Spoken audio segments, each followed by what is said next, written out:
Salut les Pelikiwa fans, on se retrouve aujourd'hui pour une nouvelle vidéo sur les Pelikiwa. Vous avez lu le titre, cette vidéo est consacrée au film Les Hirinkoto Pelikiwa Miracle Leap, l'étrange journée sans fin. Je l'avais promis lors de mes dernières vidéos de faire des reviews sur les films et chose promise, chose due. Je vais parler du film des Hirinkoto Pelikiwa Miracle Leap et je parlerai du second dans le courant du mois prochain. Et comme toujours, quelques précautions s'imposent. Cette vidéo contient du spoil sur les saisons des Pelikiwa. Alors si vous n'avez pas regardé les Hokuto Pelikiwa ainsi que les Star Twinkle Pelikiwa au minimum jusque la fin, je vous invite à quitter cette vidéo. C'est parti! Tout commence par un beau jour dans la ville de Sukoyaka. Labyrinth, Pegitan et Nyantora meurent de faim sur le fauteuil de Hinata pendant que leurs partenaires font leur devoir d'école. Quand un portail spatio-temporel s'ouvrit devant eux, ce portail les aspire et ils arrivent de l'autre côté dans une dimension alternative. Ils contemplèrent d'abord d'un grand questionnement avant que l'esprit du temps nommé Miraculun, mise en difficulté par des monstres qui sont en train de la traquer, cette dernière leur offre un Miraculun Laito à chacun en échange de leur protection. Soudain, des monstres qui sont à la poursuite de Miraculun débarquent pour tenter de l'enlever. S'enfuyant, nos héros se cachent derrière un arbre près d'un parc. Seulement, Pegitan n'est pas avec eux derrière l'arbre, mais dans un module de jeu du parc. Leur faisant signe avec leur Miraculun Laito de façon à ce que Pegitan puisse les rejoindre discrètement, nos héros, une fois tous réunis, finirent quand même par se faire remarquer par l'un des monstres qui relance la traque avec ses collègues. Miraculun, avant de se faire attraper par les monstres, ouvrit un autre portail et réussit à tirer ses nouveaux amis de ce mauvais pétrin en les renvoyant chez eux. S'inquiétant pour elle, Labyrinth lui demanda si elle allait bien. Qui elle aussi venait à peine de se réveiller, Nodoka lui répondit qu'elle va bien, mais elle lui demanda qu'est-ce que cet objet que tient Labyrinth entre ses mains. Labyrinth, ne se souvenant pas d'où est-ce qu'elle a trouvé cet objet, lui répondit qu'elle n'en sait rien. Apprêtée, Nodoka retrouva son papa dans le salon en train de regarder la télévision. Nodoka, de son côté, prit un melon pan pour petit déjeuner. Lors de l'émission télé, nous retrouvons le fameux Pepe Abraham, le réalisateur que nous avons vu dans la série précédente, les Star Twinkle Pelikiwa, qui fait l'annonce lors de l'émission pour son prochain film. La distraction du papa de Nodoka lui fit oublier le toast qu'il était en train de griller. Au même moment, la maman de Nodoka arriva dans une très jolie tenue. Elle expliqua que c'est pour une réunion spéciale avec les anciens élèves de l'école primaire. Enfin, Nodoka prend son sac et se met en route pour aller faire ses devoirs chez Hinata. Et au cas où vous ne l'auriez pas remarqué, la journée du dimanche a recommencé. En effet, c'est l'enjeu particulier de ce film. Mais pour l'heure, Nodoka, sur le chemin, profite du bon temps et du décor printanier de la ville. Labyrinth, sortant la tête du sac de Nodoka avec le Miraculun Laito, se rappelle vaguement que c'est une chose importante qu'elle doit avoir sur elle, mais sans trop savoir pourquoi. Nodoka, se dépêchant d'aller chez Hinata, percute Hikaru, accompagné de Hua. Lui tendant sa main pour se relever, Nodoka se releva en souriant et en la remerciant, et font brièvement connaissance, mais de façon très légère et chaleureuse. Pendant ce temps, la petite Miraculun continua de fuir les méchants monstres à sa poursuite dans la forêt, pointant son regard vers la ville, cherchant désespérément de l'aide. Se remettant en route, Nodoka marcha accidentellement dans une flaque d'eau et se crispa de ne pas avoir fait attention. Mais par son manque d'attention, encore une fois, elle percute une autre personne en chemin. Et cette personne, c'est Hana. Voyant le sac lourd et imposant de cette jeune fille, Nodoka lui vient en aide. Hana, les larmes aux yeux, explique qu'elle s'est perdue et qu'elle ne retrouve pas ses amis. Nodoka, connaissant bien le coin, l'aida à se retrouver sans problème, elle et ses amis. À quelques kilomètres du domicile de Hinata, Nodoka prit un raccourci, mais un enfant jouait sur le passage piéton qui passait au rouge sur le point de se faire écraser par un camion. Nodoka, se transformant en Kyagures, sauva le petit garçon, puis s'en alla vers le domicile de son ami. Quelques instants avant de faire leur devoir, nos héroïnes ont constaté que leurs animaux partenaires ont aussi le même objet que Labyrinth. et n'en savent pas plus les raisons pour lesquelles ils ont cet objet. Passant au devoir, les animaux partenaires reprirent leur place à l'endroit initial au début du film. Et cette fois, Miraculun arriva devant la fenêtre et appela ses amis à l'aide.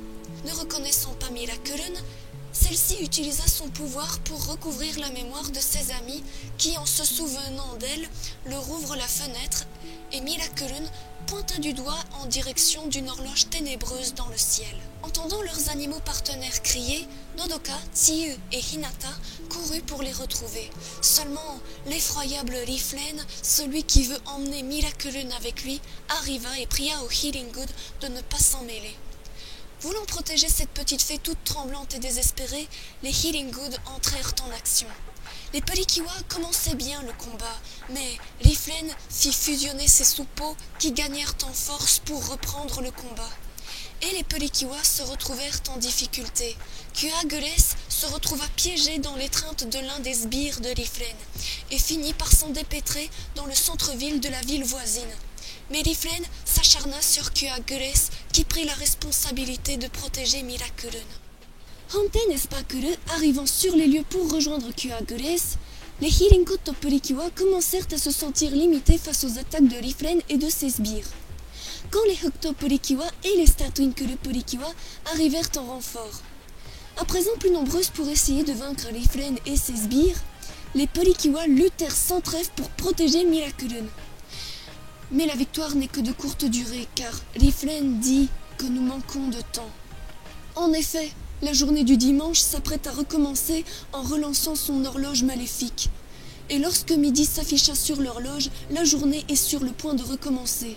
Seulement, 3 Miraculun Naito pour essayer de se souvenir de cette journée est insuffisant pour les 13 Porikiwa présentes, mais juste assez pour anticiper le recommencement. De nouveau dimanche matin, Nodoka se réveilla à nouveau, en se demandant si elle n'avait pas rêvé.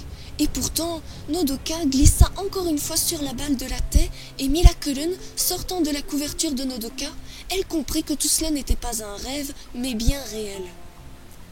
Arrivée dans le salon, Nodoka peine à croire qu'il est dimanche matin. Et pourtant, elle prit le chemin pour aller jusqu'au domicile de Hinata, avec tous les événements qui se répétèrent à quelques détails près. Arrivées chez Hinata, nos héroïnes essayent d'élaborer un plan pour tenter de vaincre Riflen et ses sbires. Miraculun essaya d'expliquer aux Porikiwa ce qu'elle sait sur ces événements qui les dépassent. Rattay donnant le stéthoscope magique pour comprendre Miraculun, elle expliqua que c'est l'esprit du temps ainsi que le méchant Riflen. Miraculun dit aussi qu'elle est l'esprit du temps et de l'avenir et que Riflen est celui du temps écoulé et du passé, et utilise la lumière des ténèbres pour remonter cette journée sans cesse, et que la solution, d'après Miraculun, serait de produire assez de Miraculun Naito pour sauver le futur.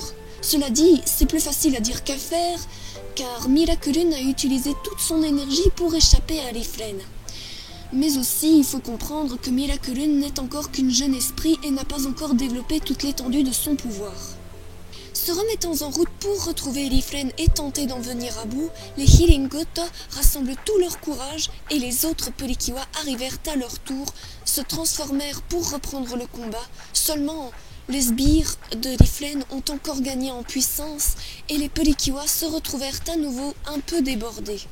Riflen rajouta la difficulté supplémentaire de diviser les terrains pour isoler le plus possible Miraculun et essayer de s'en emparer. Grace, toute seule pour essayer de lutter contre Riflen, protégeant Miraculun, se fait attaquer de tous côtés et est à présent au sol. Mais Kuageles a pourtant encore le courage de se relever et d'attaquer Riflen avec son attaque, le Healing Hurawa. Et pourtant, Riflen n'eut pas vraiment de dégâts, ou à peine, et il entreprend de lui porter un coup fatal, qui pourtant, Kuageles tient à peine debout. Riflen lui explique que c'est la 98e fois que la journée avait recommencé, et depuis que Miraculun l'a abandonné, son monde s'est effondré. En voyant une attaque sur Kuageles, les effets de l'attaque se firent ressentir à des mètres à la ronde. N'ayant plus la force de se relever, Kuageles vit son ami Miraculun se faire enlever par Riflen. Il expliqua ensuite que les Miraculun Naito finiront par s'éteindre sans Miraculun. Avant de repartir, il ajouta que cette journée se répétera pour toute l'éternité. Après cet échec, les Porikiwa, détransformés, se réunissent pour essayer de rassembler le plus d'éléments possible pour s'apprêter à recommencer cette journée. Tiyue posa une question à Peggy-tan, et c'est de savoir où est-ce qu'ils ont rencontré Miraculun pour la première fois. Peggy-tan répondit qu'il se souvient vaguement d'un parc, et que la Piline précise qu'il y avait des cerisiers en fleurs à ce moment-là.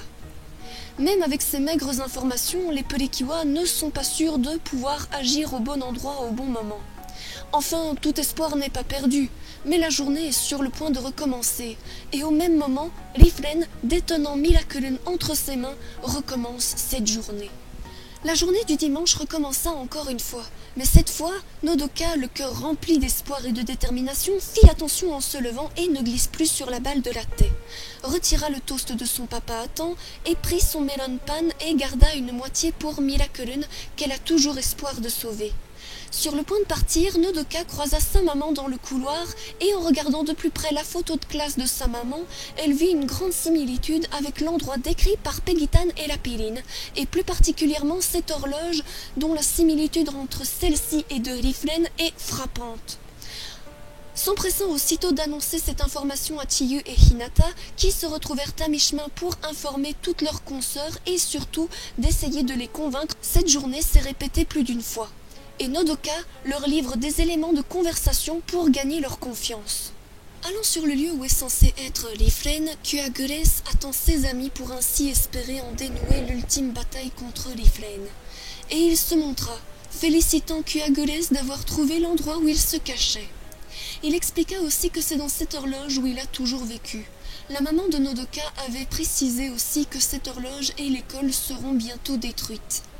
Et on comprend mieux maintenant la raison pour laquelle Riflen voulait capturer Miraculun pour vivre cette dernière journée de son existence et ainsi ne pas mourir en tant qu'esprit du temps. Mais techniquement, utiliser l'espace-temps de façon excessive n'est pas sans danger, car en théorie scientifique, la boucle temporelle créée par l'utilisateur va rétrécir jusqu'à ce que l'existence de l'utilisateur s'évanouisse. Du moins, ce n'est qu'une théorie, et comme aucun individu n'a encore voyagé dans le temps, il est donc difficile à dire si cette théorie s'avérerait exacte. Mais pour l'heure, reprenons le film. Riflen invoqua ses sbires et veut en finir avec celle qui la gêne. Et au bout de quelques minutes, les Porikiwa arrivèrent à la rescousse de Kuagures, mais également aussi pour en finir avec Riflen. En quelques coups menés en équipe, les Porikiwa arrivèrent à se débarrasser pour de bon des suppôts de Riflen. Pendant ce temps, elle, Sta et Gures essayaient d'en finir avec Riflen. Mais cet adversaire, toujours plus coriace et de plus en plus excédé par la présence de ces gêneuses, à présent coude à coude, Riflen ne peut plus s'enfuir et tente d'attendrir les Porikiwa en expliquant que lorsque Miraculun et lui, ils étaient toujours au même endroit, en entendant les rires des enfants, les cerisiers fleurir, que tout ce temps lui semblait éternel et que pourtant il ne peut se résoudre à disparaître. Lorsqu'il avait prononcé ces mots, Kuagures crispa son visage, laissant lire une forme de culpabilité ou d'égoïsme de vouloir le faire disparaître.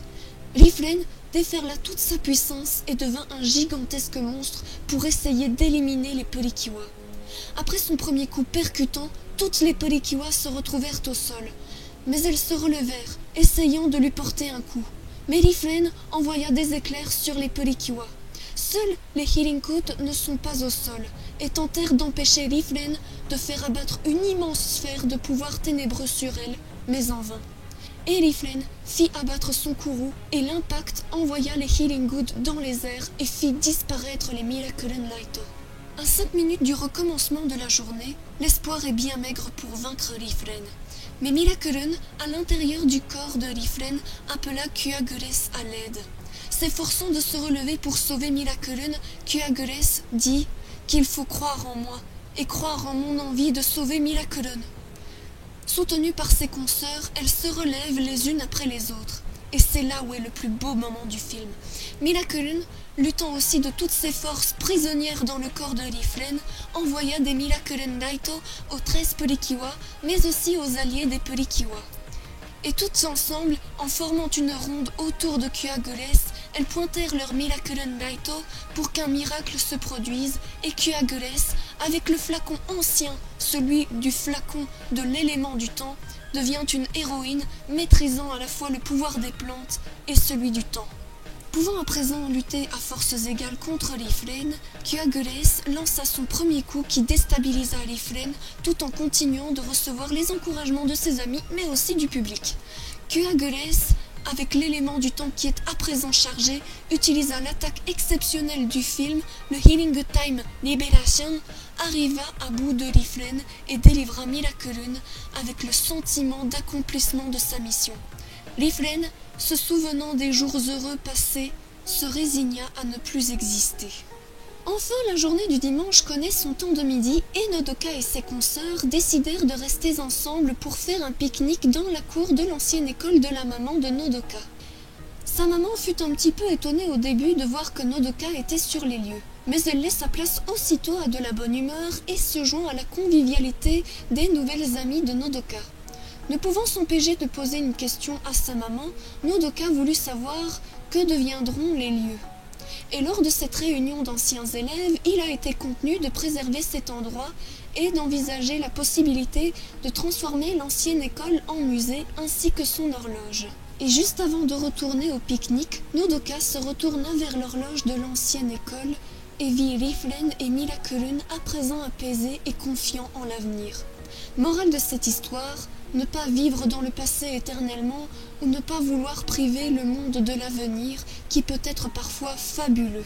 Franchement, j'ai ressenti beaucoup d'émotions au cours de ce film. J'ai vraiment trouvé que l'enjeu était très prenant et la chanson Circle Love Sakura, chantée par Kitagawa Rie, m'a fait vibrer lors de l'ultime combat. Et j'ai franchement adoré le design de Kuageles au cours du dernier combat. Ce fut pour moi l'un des meilleurs films de la licence des Pelikiwa. Merci à toutes et à tous d'avoir regardé cette vidéo jusqu'au bout, j'espère qu'elle vous aura plu et si tel est le cas, n'hésitez pas à y mettre un petit pouce bleu, de vous abonner à ma chaîne si vous n'êtes pas encore abonné, de mettre un petit commentaire et n'oubliez pas non plus de partager ma vidéo sur les réseaux sociaux. Moi je vous dis à très bientôt pour de prochaines vidéos et comme toujours, bye bye boo, sayonara, minasan.